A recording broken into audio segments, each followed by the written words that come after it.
Let's talk about functional conformation within your beef cattle herd and why it's important. And we're going to use this heifer as an example.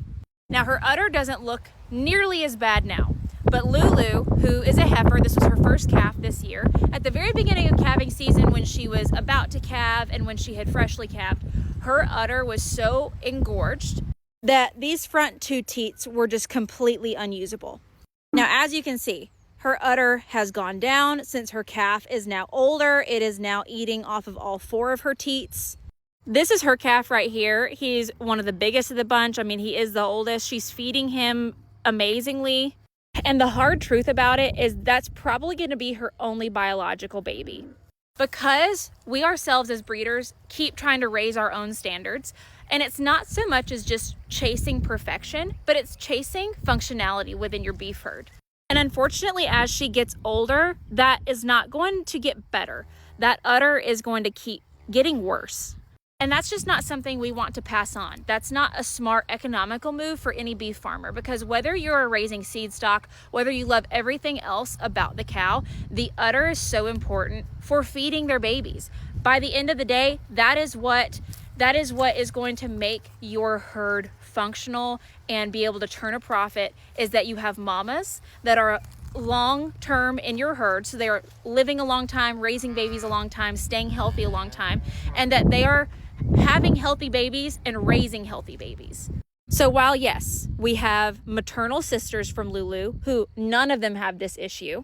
We love Lulu's mom. We actually pull embryos from her mom quite often. And like I said, her sisters all have amazing udders. They have, like, I really liked a lot of things about Lulu, and you know, she just had that one conformational flaw that is kind of a deal breaker for us on continuing for her to have babies of her own. And that wasn't something we would have seen until she had her first baby, when she built that udder for the first time. But this is one of those cases where, okay, we are going to let her be a recip cow from now on until she is no longer able to care for her own babies. You know, we'll keep a close eye on her udder, if it kind of stays at this level or does it get worse with the next baby. We will not be breeding her mom back to that bull. We actually had already made a decision not to breed to her sire again, because we had had a couple of certain situations with some of his babies that we just weren't really a fan of. But she is a healthy young cow. Her baby is eating well. Her udder did go down significantly pretty quickly. Please don't do that. Don't freaking take your eye out. And since we are a herd that utilizes embryo transfer and artificial insemination, all those things where she could still be utilized within our herd, raising babies without passing on that genetic flaw, that's the course that we are going to take. But it kind of was questioned. There was a video made about me and this heifer specifically, that we didn't know what we were doing. We were bragging about poor conformation, and I just want to let y'all know that is not the case. Are we perfect? No. Do we know everything? Absolutely not. And I can tell you, we genuinely try to up our education on our own herd, our own genetics, our own decision making year by year. We try to up our quality. We try to do what's best for our small herd. And what's best for it is, if a mom like that is already showing conformational signs at 2 years old, she's not going to have her own babies going forward. Because there is the option that not all of our babies have to be seed stock. Some of them can, go towards the beef market. It wasn't always looked at as such a big deal when a cow had a flaw such as that, where, sometimes it might pass it on, sometimes it might not. So it was looked at a bit differently. But at this point in time, we are looking towards always striving for better conformation, no matter if it is on our horses, our beef cattle, whatever. And so I just wanted to address that if you saw a bad udder, we saw it too. We look at her every day.